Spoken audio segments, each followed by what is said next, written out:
qui est arrivé que les interpellés sont en fonction, ils ne sont pas écartés, ce sont des cadres qui ont juste changé de poste. Mais est-ce que là où on les a trouvés, c'est là-bas, ils devraient être? Oui, mais s'ils sont dans le département, d'accord, ils ont été interpellés à l'Institut national de formation et de perfectionnement. Ils ont quitté ce service parce qu'avant c'était CPA, Centre de perfectionnement administratif. Donc ils n'ont pas envie de quitter. Ils sont plus là-bas. Ouais. Parce que ce Pourquoi ils viennent chercher? Qu'est-ce qu'ils viennent chercher maintenant là-bas? a été changé. Oui, mais s'ils travaillent à la fonction publique. Et donc ils sont ailleurs, mais pas à ce service-là. Donc ils ne doivent plus venir là. Et l'autre là, toi tu peux te retrouver, Monument, de la commission de contentieux. Et donc, vous savez que cette commission, on reproche assez de choses à cette commission. Oui, mais toi, tu peux te retrouver dans le bureau de Massouma. C'est la même direction. Ça dépend.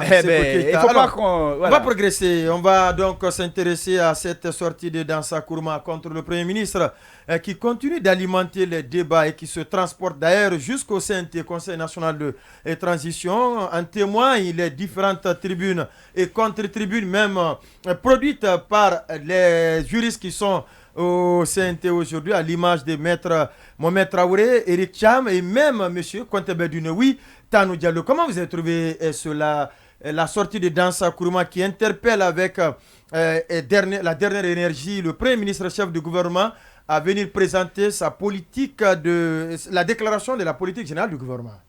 Déjà, il y a une très belle ambiance dans le studio. Oui, oui, comme toujours. Donc, c'est quelque chose qui est très important. Oui. J'ai suivi avec beaucoup d'attention ce qui s'est passé au ministère de la fonction publique. Vous aussi. Les explications dans le studio. Parce que moi, personnellement, je n'ai pas suivi le débat. Donc, mais à travers les éléments que les uns et les autres ont donnés ici, je trouve que c'est un total désordre, en fait. Un ministère ne peut pas fonctionner comme ça. Comment des mecs qui ont été limogés ou qui ont changé de poste, ils peuvent se retrouver à leurs anciens postes, mais c'est un désordre total. Un État ne peut pas fonctionner comme ça. Si vous n'êtes plus... en tout cas, leur démarche est complotiste. Je ne sais pas si c'est complotiste ou pas, mais en tout cas... Attendez, c'est pas un droit de dire ça, quand même. Attendez. D'ailleurs, c'est là-bas, ça l'incrimine. S'il travaille à la fonction publique... On va s'intéresser sur cette sortie de Dansa contre le Premier ministre. Comment vous avez trouvé son interpellation vis-à-vis du Premier ministre? Est-ce que c'est légal, le ton? Quelle appréciation vous en faites, M. Diallo? Non, pour vous dire très clair, je n'ai pas suivi sa sortie, donc je ne vais pas m'avancer sur quelque chose que je n'ai pas bien suivi, parce que je risque de dire des choses qui ne sont pas correctes. D'accord. Donc moi, personnellement, je ne l'ai pas suivi. Donc, alors, Lamine Monument Sissé, comment vous... D'abord, oui, monsieur... le juriste de l'émission. Exactement. Ouais. Et vous savez... Des tribunes. Voilà, des tribunes et contre-tribunes que j'ai suivies, que j'ai lues avec beaucoup d'intérêt. Ouais. Surtout celle de Jean-Paul Contem-Bendouno. Ouais, moi j'ai lu aussi celle de Eric Cham. Exactement. Mohamed Ali Cham. Exactement. Son nom de naissance. Et vous savez, celle de Jean-Paul Contem-Bendouno m'a interpellé à plus d'un titre. Parce que vous savez, moi, hier, j'ai donné mon avis juridique ici de ce que de cette situation, et il est clair, c'est que il n'y avait pas obligation pour le Premier ministre, obligation légale de faire une politique de faire la déclaration de la politique générale du gouvernement. Exactement. Devant le CNT. Devant le CNT. Et je disais qu'il n'y avait pas de fondement juridique. Donc j'ai fait appel non seulement à la charte, mais j'ai fait aussi appel aux différentes constitutions que nous avons eues entre 2010 et 2020. Maintenant, j'ai lu Jean-Paul Contem-Bendouno qui, lui, a trouvé un fondement juridique. Tout comme Eric Cham. Voilà, a trouvé le fondement juridique. Ils ont cité les articles 2, 51, 52, 56, 57 et même 69 de la charte. Non, justement, bon, ça, ces articles de la charte, pour moi, il n'y a aucun article qui expressément des gens donnent là-bas. Donc ça, c'est tirer sur les cheveux, faire des raisonnements. Mais moi, le fondement juridique qui m'a interpellé, c'est lorsqu'on a dit que c'est parce que le règlement intérieur du CNT, qui est une loi organique, qu'on ne l'a pas, qui a été adopté par le CNT, fait obligation au Premier ministre de déclarer le discours de politique générale devant le CNT. Et du coup... Ça, c'est très grave. Oui. Quand ça vient d'un juriste. Comment? Et quand ça vient d'un juriste. Comme à l'image de Contabé Duno. Une loi organique qui détermine la structure, le fonctionnement d'une structure doit s'appliquer sur un Premier ministre qui n'est pas... Non, mais attention, il donne... C'est extraordinaire. Hein? Non, bon, c'est... Non, le règlement intérieur quand même du CNT, c'est le fonctionnement. À l'administration, à l'administration du CNT. Comment interpeller le Premier ministre? Ça, c'est très grave. Hein? En tout cas, au niveau de la charte... Peut-être que ça a été conçu à dessein. Peut-être que ça a été conçu à dessein. Et justement, vous savez... Parce qu'ils sont auteurs de leur règlement intérieur. Exactement. Donc, justement, ce fondement juridique, mais lui, il est conscient de cet aspect que vous avez relevé, a justifié le fait que malgré que ça soit un règlement intérieur, au vu de sa valeur pour lui de loi organique, au vu de sa valeur de loi organique, elle s'appliquerait au Premier ministre et il devrait faire. Maintenant, moi, personnellement, je trouve comme vous, et même en tant que, vous n'êtes pas juriste, mais moi-même en tant que juriste, je trouve effectivement que c'est tiré par les cheveux, parce que déjà même la loi, comment on appelle, organique, ne fait pas l'objet, n'est pas expressément prévu dans la hiérarchie des normes du Code civil. Et surtout, comme vous l'avez dit, le règlement intérieur, comme son nom l'indique, a vocation d'être appliqué et aux acteurs du secteur. Et moi, je me demande si ce n'est pas soit, comme l'a dit Sanso, soit c'est fait exprès, soit je pense que c'est le mimétisme, en fait. C'est qu'on a pris, parce que beaucoup de juristes avaient déjà dit que le règlement intérieur, c'était presque le copier-coller de celui de l'Assemblée nationale. Et celui de l'Assemblée nationale sortante, dissoute, bien évidemment, demandait le discours parce que c'était ce que la Constitution demandait. Maintenant, il invoque aussi le fait que, je termine par là, que finalement, cette loi organique a fait l'objet d'un contrôle de constitutionnalité par la Cour suprême. Beaucoup de gymnastique. Et qui n'a pas donc... beaucoup de gymnastique de la part de M. Contabé Duno. Il n'a pas connu Eric Cham aussi. En tout cas, moi, j'ai lu quand même sa tribune. Et quant à Maître Traoré, lui, sans rentrer dans le fond, lui, ce qu'il remet en question, c'est même la pertinence du discours... Non, la pertinence du discours de politique générale dans notre système juridique. Lui, c'est carrément ça qu'il met en question. Quand j'ai lu, j'ai refusé de voir dans l'esprit la personnalité de ceux qui ont rédigé ces différentes tribunes. Et parce que quand je rappelle à mon esprit que c'est des grands juristes, et ça je me perds. Contributeur pour éclairer l'opinion. Oui, je me perds, et parce que moi qui ne suis pas juriste, j'étais déjà convaincu, j'étais déjà perdu dans les dédales de leur acrobatie qui ne rime pas à grand chose. Et parce que et quand on a fini de lire Maître Traoré, on n'a pas besoin de lire ailleurs. Et on n'a même pas besoin de lire Maître Traoré. Parce que tout ce qui n'a pas explicitement dit, mais malheureusement... C'est de la confusion. Oui, c'est de la confusion. C'est de la confusion. Vous pouvez lire la charte, c'est pas beaucoup. Il y a combien? Il y a 27 articles. 84 articles.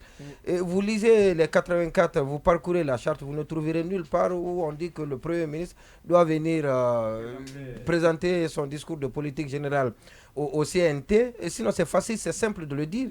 Dans les différentes constitutions, vous l'avez rappelé dans les précédentes émissions, c'est clairement dit. Ce que je sais, je suis par contre d'accord que le CNT a pour obligation, ou sinon a pour prérogative de contrôler l'action du gouvernement. Parce que c'est dit dans l'article alinéa 2 de l'article 57 de la charte de la transition.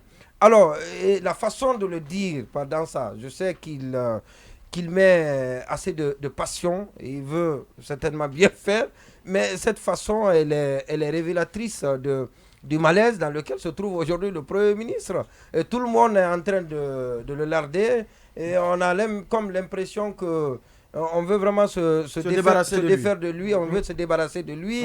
Et puis voilà, donc les critiques viennent de partout, et sinon pour ce cas, et tout part de son discours, de son communiqué, qui a convoqué les politiques à ce nouveau round de dialogue.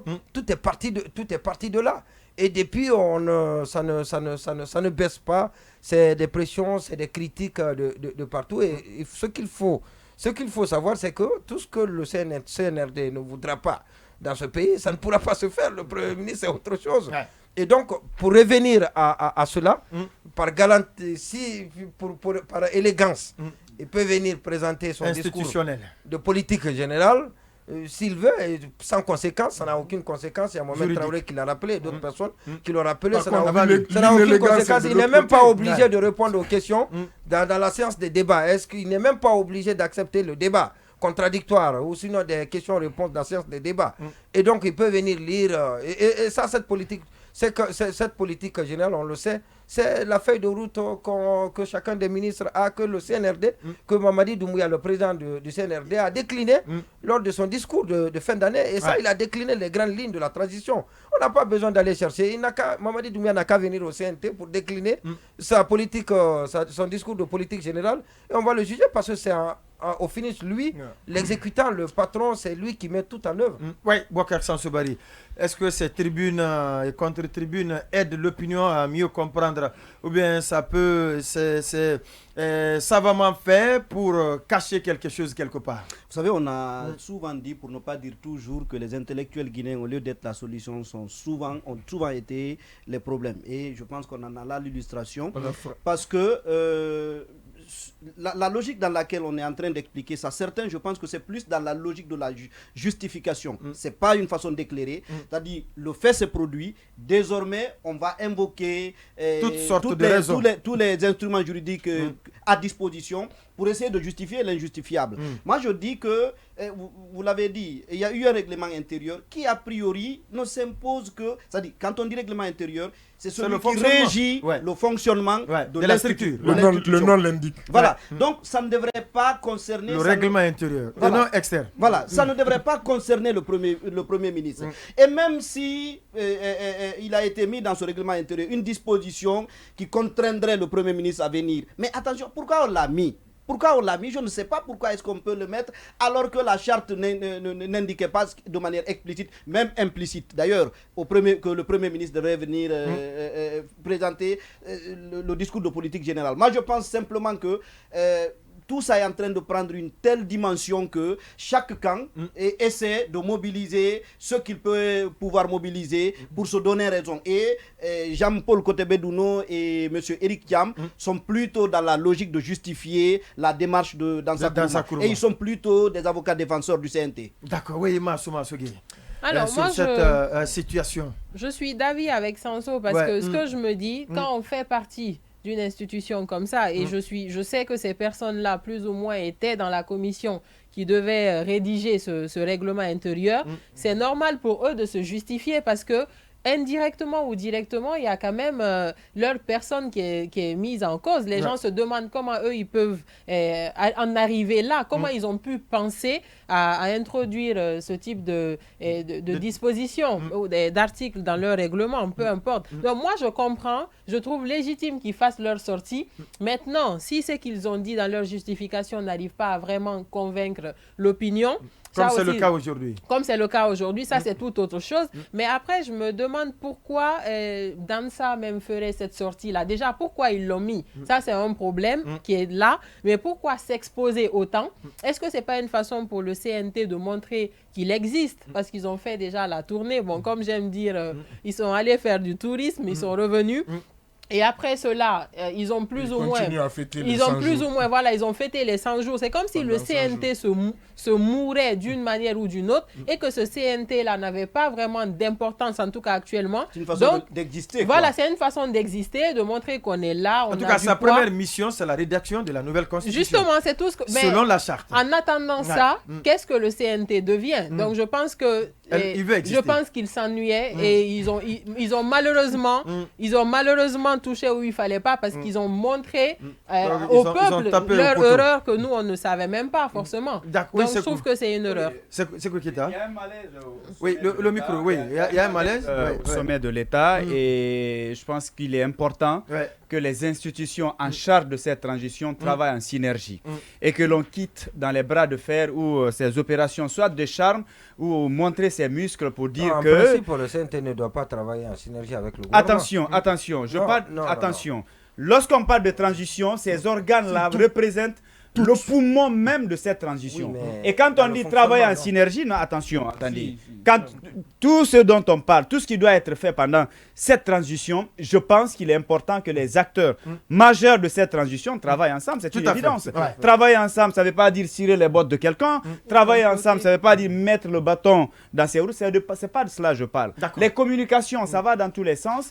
Et comme si on est toujours en train de montrer que je suis puissant ou je suis fort, ça ne marchera pas tant qu'on est sur ce principe-là. C'est pas bon. Il faut que les choses se passent dans les règles de l'art. Et je pense qu'il serait même important de redéfinir, s'il le faut, le rôle des uns et des autres, ou amener chaque institution à savoir le rôle qu'il doit jouer. C'est extrêmement important, sinon on va se retrouver sur tous les chemins et l'essentiel ne sera pas fait. Oui, fondement juridique ou pas, je voulais le dire, on n'a pas, fondement juridique ou pas, on n'a pas à dire à des personnes adultes, c'est la dernière interpellation, j'exige avec insistance, avec exigence. Voilà, fondement juridique ou pas, la manière de demander cela en public a manqué. Voilà, l'élégance. Il y avait une volonté d'humilier. Voilà.